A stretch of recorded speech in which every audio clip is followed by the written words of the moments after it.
네, 정치권 상황에 하이킥을 날리는 속 시원한 정치 토크쇼 거침없이 하이킥 시작하겠습니다. 어색해. 아, 어색해. 예, 두 분은 사실 엊그저께죠. 예, 정치인사에서 또 만났던 분들인데요.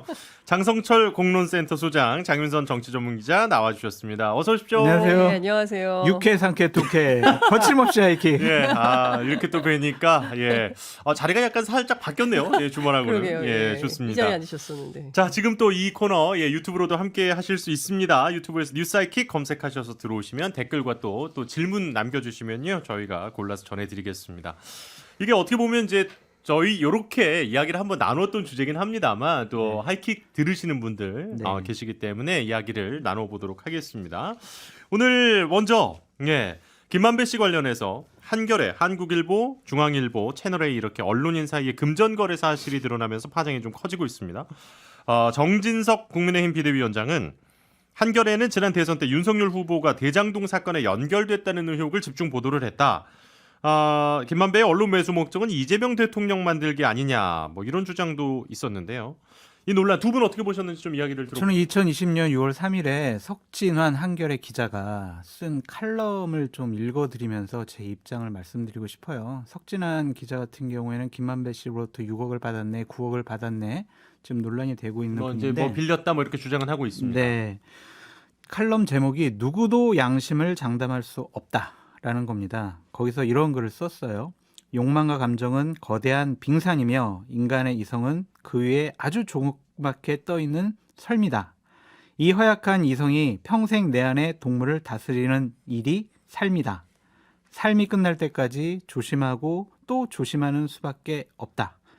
지난주 한 신문 칼럼에서 본 이 대목을 내 자신을 위해서 말하고 싶다. 진보 개혁 세력이 양심과 도덕에서 우위에 있다고 생각하는 시대는 지나가고 있다. 누구도 양심을 장담할 수 없다. 이런 식의 글을 썼는데요. 이 글이 본인을 향한 글이었어야 한다라고 좀 말씀드리고 싶습니다. 네. 과연 뭐 그 돈을 받았는지 빌렸는지 돌려줬는지 우리는 아직 알 수는 없지만 이 칼럼을 쓰면서 본인의 양심은 어디 있었을까라는 좀 생각을 해보게 됩니다. 네.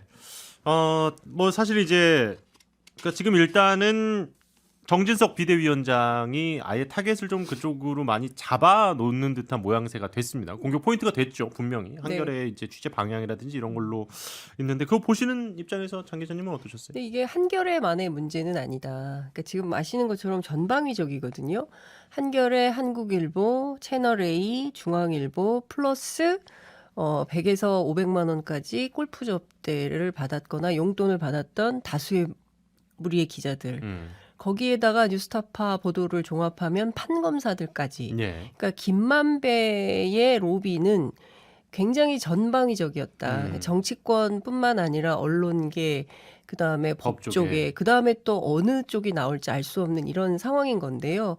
그러니까 역시 이 대장동 사건의 키맨은 김만배였고 김만배를 중심으로 어떤 일들이 벌어졌는지가 종합적으로 수사가 진행이 되어야 될 것 같고 무엇보다 저는 판검사들까지 로비의 대상이었다면 이것은 뭐 김영란법을 물론 기자들도 마찬가지입니다만 김영란법을 넘어서 사법처리 대상, 뭐 뇌물, 대가성 뭐 이런 것들이 다 입증돼야 되지 않겠습니까? 그리고 특히 이제 중앙일보 기자가 썼던 칼럼, 앞서 한겨레 기자가 썼던 칼럼 뭐 이런 등등의 내용들이 그야말로 대가성이 인정된다면 그것도 뇌물로 처벌이 가능한 거기 때문에요.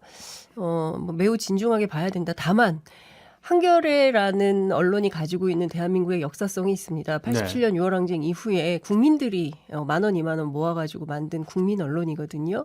다시 한번 창간 정신을 돌아봐야 될 것 같다는 생각이 좀 듭니다. 네, 뭐 얘기는 여기까지 하면 될 것 같습니다. 예.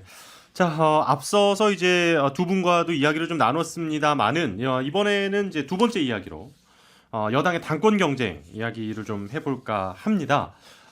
최근 이제 앞서서 저희가 그 장해찬 이사장과 또 두 분 함께 이야기를 나눴습니다만은 이 나경원 전 의원의 출마 여부에 상당히 계속해서 관심이 좀 많이 쏠리고 있어요. 본인이 오늘은 모든 일정을 중단을 하고 잠적을 했죠. 뭐 몇몇 분들하고 연락은 하는 것 같은데 고민이 되게 많을 것 같아요. 본인이 출마하고 싶어하는 의지는 강하지만 대통령과 대통령실의 판단과 의지는 읽혀지고 있잖아요. 나경원 출마하지 마. 이거 아니겠어요? 예. 그러한 압력을 뚫고 본인이 출마할 것이냐, 그럴 만한 권력 의지를 갖고 있느냐, 그만큼 버틸 수가 있느냐, 그것이 귀추가 주목되는데 지금까지는 시작 단계인 것 같아요. 그러니까 무슨 시작 단계다. 말이냐면 지금은 아니 저출산 고령화 부위원장이 지금 출마한다라는 게 맞아? 이건 잘못된 거야. 라는 식으로 그 직을 갖고 지금 문제를 삼고 있지만 예. 계속 출마하겠다라는 의지를 강하게 표현을 하면 나경원 위원장에 대한 개인적인 공격이 심해질 것이다라고 보여져요. 도덕적으로 문제가 어떤 있어. 종류의 수사 예를 들면 가능성 얘기도 나와요. 도덕적인 문제가 있어. 예. 첫 번째, 두 번째 이런 사람이 집권여당 당대표하는 게 맞아? 이런 식으로 어디에 흘리든지 아니면 문제제기가 나올 것 같다라는 생각이 듭니다. 저는 나경원 전 의원에 대한 호불호를 떠나서 현재 나 대표 출마에 대해서 대통령실과 다른 당권 주자들이 보여주는 모습은 폭력적이라고 봐요.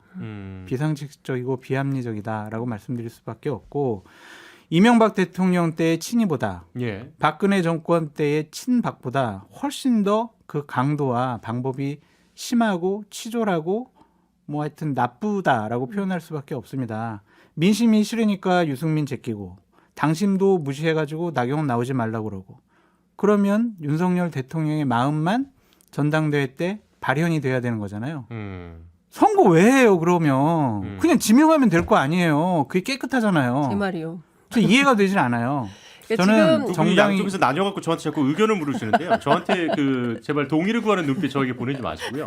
하여튼 정당이기 포기한 반민주적인 집단이다라고 볼 수밖에 없습니다. 아니 근데 아까 이제 장혜찬 이사장이 출연하셔가지고 이번에 안 나오면 이제 본인의 지금 맡고 있는 자리에서 더 성과 내는 정치인이 될 거다 뭐 이런 식으로 또 얘기를 하시더라고요. 라고 본인은 뭐 이게 사실은 이제 전반적인 윤핵관들의 기류이자 흐름인 것 같아요. 나오지 말란 얘기거든요. 그러니까 사실은 그 손목, 팔목, 발목 다 비틀어가지고 주저앉히는 방식으로 하는 건데요. 옛날에 우리 독재 정권 시절에 이런 거 많이 봤었거든요.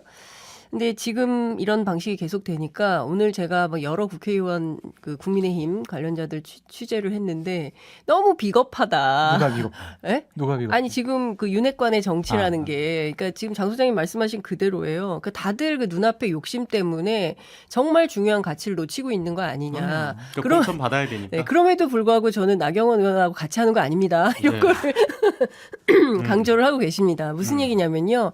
당 내부에 어떤 공포와 두려움 뭐 이런 게 있어요. 그러니까 무슨 얘기냐면은 괜히 찍혔다가 내가 공천을 받지 못하게 되면 어떡하지?라는 두려움이 있고요. 그럼에도 불구하고 나서서 뭔가 말을 하긴 해야 되겠는데 뒤에서는 하지만 나서서는 얘기하지 못하는 뭐 찍히면 죽는다 이런 분위기가 실제로 있는 거죠. 당내에. 실명은 못 내고 계속 익명의 그렇죠. 예. 이야기만 할 수밖에 없다. 기자들하고 전화하면 계속 길게 말씀하시는데 이건 아니지 않아요? 라고 말씀하시는 분들이 너무 많아요. 그래서 저는 뭐 나경원 전 의원이 지금 뭐 오늘 일정도 그렇고 내일 오전에 있는 제주 일정도 다 취소한 걸로 알고 있습니다. 뭐 네. 장고에 들어갔는데 잠깐 통화했거든요. 이만 끊을게요. 아 정말 잠깐 통화하셨군요. 네, 정말 잠깐 통화했어요. 네네네. 그래서 이만 끊을게요. 그래서 이제 길게 통화를 못했는데 본인 굉장히 고민이 깊은 것 같고요. 우리 당에 친윤, 비윤, 반윤 이렇게 있다고들 기자들 생각하는데요. 그렇지 않습니다. 친윤 아니면 반윤이에요. 그런데 나경원 전 의원이 반윤의 깃발을 들 수 있을까요? 아니라고 봅니다. 이런 기류가 상당히 세더라. 아하. 뭐 지금 0865번님께서 네. 부위원장 아이디어 차원 의견도 안 받아주면서 계속 부위원장을 하면 무슨 성과를 냅니까? 라면서 나와야 됩니다. 뭐 이런 분도 있고요. 반면에 조옥선님께서는 아니 나경원 전 의원은 부총리급인데 왜 나옵니까? 나오면 이거 본인 욕심이죠. 라고 이렇게 역시 이제 바라보시는 분들도 상반된 의견이 어떻게 보면 당연한 것 같습니다. 정치인이 뭐 자기 욕심 당연히 부릴 수밖에 없고 지금 당 지지자들을 여론조사를 해보면 나경원 부위원장이 가장 높게 나오잖아요. 앞서서 저희가 소개를 해드렸던 여론조사 네. 같은 겁니다. 예. 본인이 그럼 욕심을 낼 수밖에 없죠. 이번에 특히 공천권을 가진 당 대표이기 때문에 자기 지분도 챙길 수가 있고 네. 여러 가지 본인 당 대표하고 싶어 했잖아요. 그래서 2021년 출마도 했었다. 그래서 당연히 본인은 나오고 싶어 할 거다. 근데 재반적인 여권 상황은 못 나오게 될 수가 있다. 그런 전망이 많이 있습니다. 근데 친윤 쪽에 네. 취재를 해보면 대통령 입장에서 보면 굉장히 기분 나쁠 것 같다. 그러니까 무슨 얘기냐면 아니 그러면 진작 안 받든지 네. 예, 첫 번째 그리고 두 번째는 받았더라. 저출산 고령사회 위원장직을 그렇죠. 안 받았어야 두 가지를 됐다. 받았잖아요. 저출산 네네네. 고령사회 위원장뿐만 아니라 기후변화 대사도 그렇죠. 맡았잖아요. 그렇죠. 그러니까 두 가지 직함을 받지 말았어야 됐다. 저 대표 출마 계획이 있었다면 그리고 설령 받았다 하더라도 빨리 그만뒀어야 됐다. 그런데 양손에 떡 쥐고 이거 할까 저거 할까 이런 식으로 하는 것은 대통령 입장에서 보면은 아니 이거 나경원 전 의원이 자기 정치하려고 나를 활용하고 있는 거야. 대통령인 나를 이런 것 때문에 경로할 수 있다. 아마 대통령 굉장히 화가 많이 났을 거다. 그래서 지난번에 안상훈 수석을 통해서 얘기한 것도 사실은 대통령의 뜻일 가능성이 매우 높다. 이런 얘기를 국민의힘 의원들이 하더라고요. 아니, 그러니까 경로할 수 있죠. 기분 나쁠 수 있어요. 그러한 나경원 전 대표의 정치적인 선택에 대해서 비판할 수 있다니까요. 그런 거랑 전당대회 나 출마할 거야 라는 것에 대해서 너 출마하면 너 가만 안 둔다. 너 출마하지 마. 이거는 다른 차원의 문제죠. 그러니까 비판하는 것과는 아예 좀 다른 상황이다. 다른 문제죠. 그러니까 사실 어떻게 보면은 그 자리에 임명을 할 때 그러니까 사전에 교통 정리가 좀 제대로 안 된 거다 뭐 이렇게 볼 수도 있는 거 아닙니까? 그렇게 처음부터 그 자리를 준다는 것은 대표 출마하지 못하게 하는 것이다라고 저희들이 이 자리에서 굉장히 많이 분석을 했었습니다. 그렇기 때문에 대표 출마 의지가 있으면 받지 말았어야 됐다라는 얘기를 작년에도 했었던 거고요. 그럼에도 불구하고 지금 상황에서 대표 출마를 강행할 거냐 말 거냐 저는 지금부터는 나경원이라는 정치인의 고독한 결단이 필요하다고 생각을 하고요. 어떤 결단을 하느냐에 따라서 본인의 정치 인생이 완전히 달라질 거다. 아니 근데 오늘 그 일이 있었잖아요. 네. 그 국민의힘 청년당원들이 국회에서 기자회견을 했는데 나경원 전 의원의 전당대회 도전을 촉구하는 기자회견이었어요. 그런데 아마 이제 장소영님 너무 잘 아시겠지만 저보다 그 더 국회- 잘 취재를 했더니 의원회관 내에 네 맞아요. 그 인터뷰 소통관. 공간을 빌릴 때는 현역 의원만 네. 신청을 할 수가 예. 있잖아요. 그 도와준 의원하고 제가 통화를 했는데요. 그러면 그거를 나경원 지금 전 의원이 부탁을 한 겁니까? 그렇죠. 부탁을 해서 기자회견을 할 건데 이런 내용인지는 몰랐대요. 네네네. 이런 내용인지는 모르고 아니 뭐 기자회견을 하려고 하는데 좀 도와달라라고 해서 실무 담당 보좌관 연결해달라 그래서 연락처를 줬다. 말이 안 돼.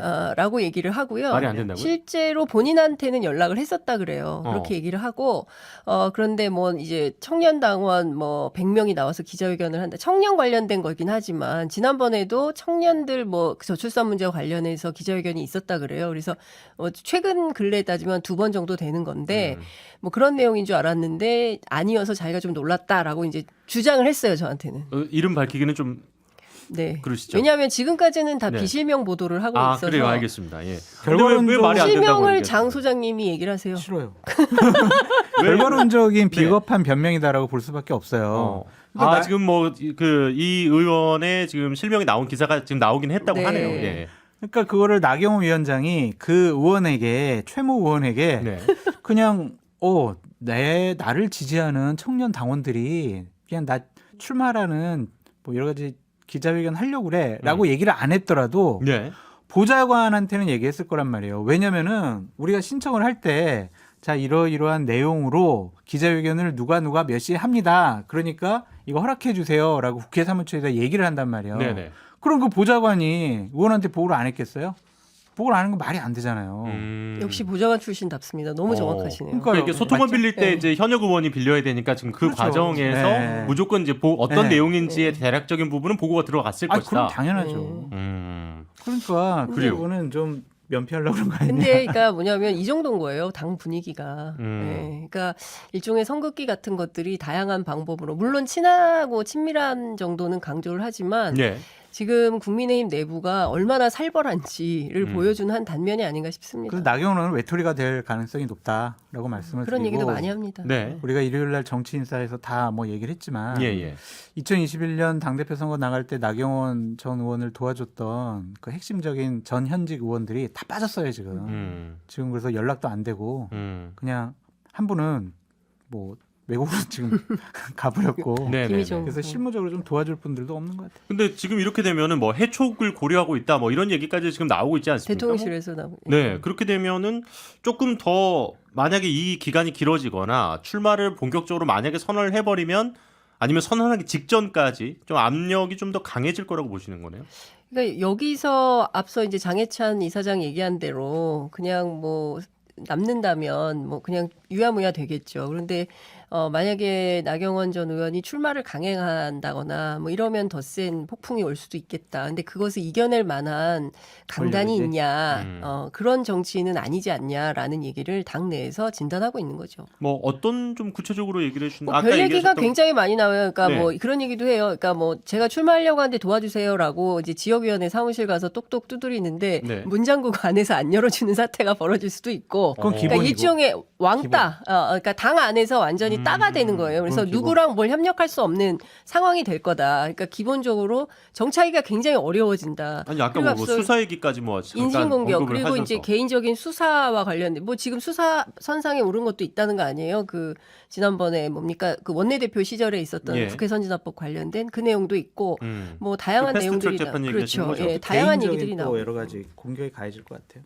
음. 방송 끝나고 제가 살짝 말씀드릴게요. 아니, 알겠습니다. 청취자들 궁금하시게 왜 그렇게 말씀? 근데 지금 요즘 보면은요. 그러니까 지금 어쨌든 나경원 부위원장 입장에서는 이 대통령실 그리고 이제 윤심에 대해서 고민을 안 할 수는 없는 상황이 지금 이미 돼 있는데 이 최근에 이 윤석열 대통령이 그 김기현 의원의 장남 결혼식이었죠. 왜 연락 안 했냐 이러면서 뭐 축하 전화를 했다라는 게 또 단독 보도 형태로 아주 대대적으로 좀 보도가 됐었고 또 이명박 전 대통령도 오늘 공개적으로 또 축사를 보냈다고 하더라고요. 그러니까 흘린 그만큼 이제 거의 결정이 된 겁니까? 아니, 흘린 거예요. 이명박 전 대통령의 그 문구는 네. 되게 형식적이었어요. 그냥 음. 국민의힘에서 그냥 여러 가지 큰 중요한 정치인으로서 거듭나길 바란다.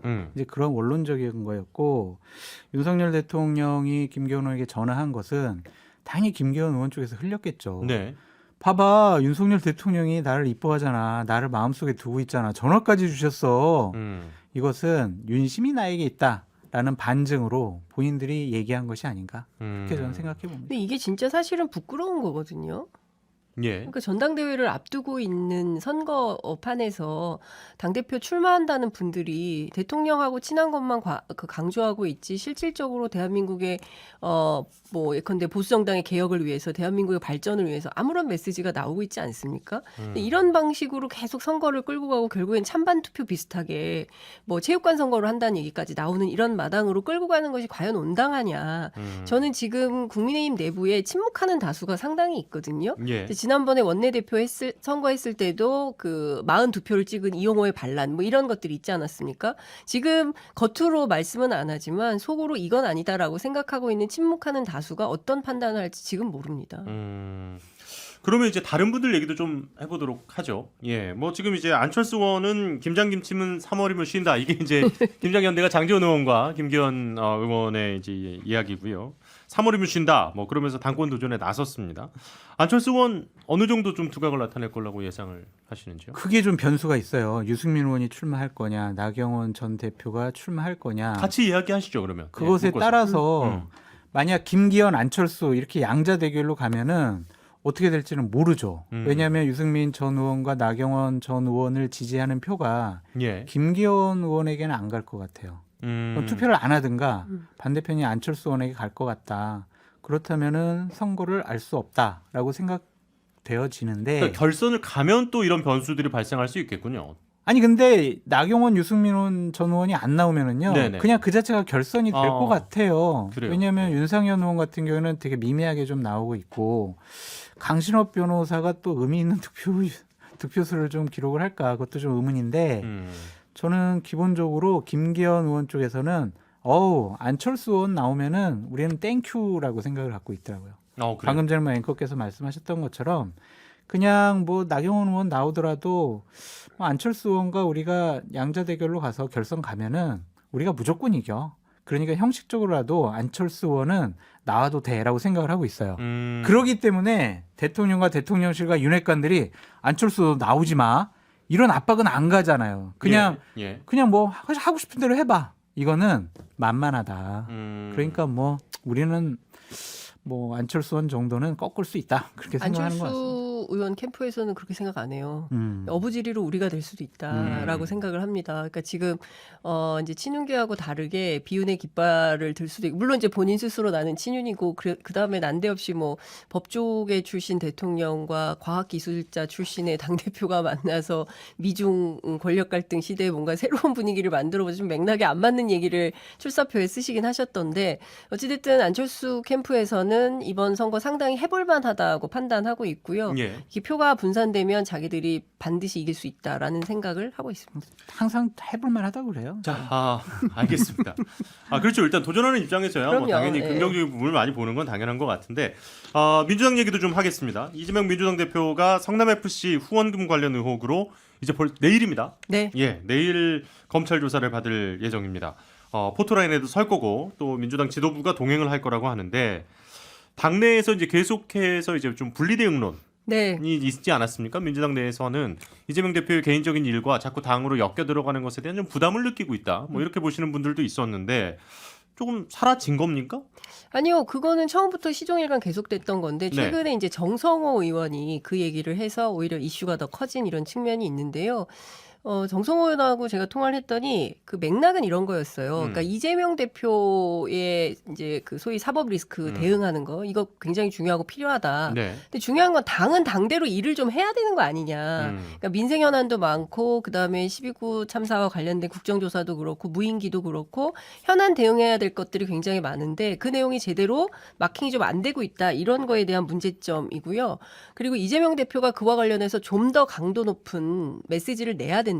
그러지 않으면 자꾸 섞이고 분위기가 조금 침전되는 수가 있다. 이런 예. 우려와 걱정을 좀 하고 있는 것 같았어요. 그러면 이제 내일 아마 포토라인에 섰을 때에 하는 이야기가 지금 방금 장 기자님께서 얘기해 주신 네. 좀 강도 높은 비판이나 좀 이런 내용의 인터뷰가 좀 예상이 되네요. 내일 아마 뭐 제가 취재한 바로는 사자후를 토할 거다라는 얘기를 하고요. 지도부하고 변호인단만 가는 줄 알았더니 개인적으로 의원들이 저도 갈게요 하시는 분들이 꽤 많대요. 그래서 그러니까 개인적으로 그럼 이재명 대표는 참석하는- 혼자 출석하고 싶었는데 아니요, 그건 아니고요. 원래 이재명 대표 변호인단 지도부 뭐 이런 정도였는데 플러스해서 그냥 개별 의원들도 이제 참석하는 분위기가 될 것 같고, 내일 뭐 모이자 뭐 이런 분위기여서 이재명 대표 지지자들도 상당히 모일 걸로 보입니다. 네. 내일 어떤 메시지를 발표하느냐 굉장히 중요할 것 같다는 생각이 좀 드는데요. 그래요. 무엇보다 당내에서는 이런 얘기가 나옵니다. 그래도 대표의 언어인데 번데기 정권이 뭐냐, 이런 말은 좀 안 했으면 좋겠고, 국민들에게 신뢰감을 줄 수 있는 무게감 있는 언어를 좀 썼으면 좋겠다. 그런 점에서 좀 답답하다 이런 얘기를 하고 있습니다. 네. 이재명 당 대표가 지금 민주화 운동하다가 검찰 수사 받는 거 아니잖아요. 민주당을 위해서 뭔가 하다가 검찰 가는 거 아니잖아요. 성남시장 시절에 있었던 비리 혐의 의혹에 대해서 수사를 받으러 가잖아요. 사자후를 뭘 토해요, 사자후를. 그냥 국민들 앞에 먼저 죄송하다는 얘기를 해야죠. 측근들은 다 구속당하지 않았습니까? 그것이 검찰의 보복과 탄압뿐만에 그렇게 구속당한 겁니까? 아니, 이제 민주당 그건 입장에서는 아니잖아요. 이제 이게 정치 탄압이라고 규정을 하고 있기 때문에 그러니까 정치 탄압이라고 본인들은 생각을 해도 그 차원에서 사자후를 토한다고. 우리가 신년 여론조사를 봐도 이거는 법과 원칙에 따른 그런 수사인 것 같아라고 국민 다수가 생각을 하고 있잖아요. 그렇다면 그걸 사자후 토할 것이 아니라 반성부터 해라라고 말씀드리고 싶고, 지금 더 강하게 이재명 당대표가 나오는 것은 본인이 그만큼 불안하다라는 반증이 아닌가라는 좀 생각이 듭니다. 직전에 대선 후보였고 야당의 당대표를 소환조사할 거면 분명히 여러 가지 히든카드가 있을 거예요. 그리고 그런 것들에 대해서 이재명 당대표가 무엇보다 본인이 더 잘 알 거고요.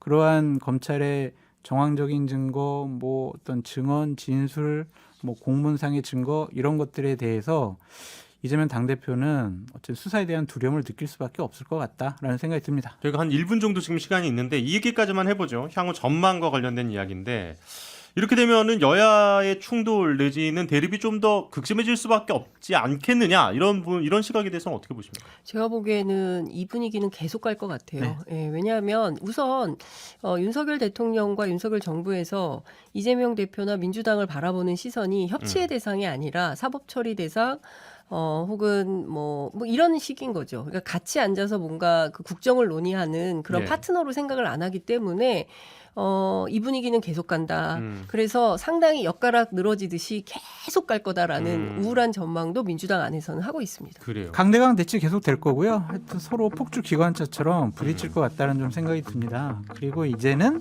선거제도 개편 물 건너갔다. 그렇게 봐야 될 것 같아요. 그러니까 이게 길어지면은 또 그 논의를 할 시간이 좀 그렇죠. 알겠습니다. 거침없이 알기 오늘은 여기서 마무리를 하도록 하겠습니다. 예. 자꾸 그러세요. 네, 지금까지 잘하고 장성철 있는데. 소장 그리고 장윤성 기자 함께 해주셨습니다. 고맙습니다. 네, 감사합니다. 감사합니다.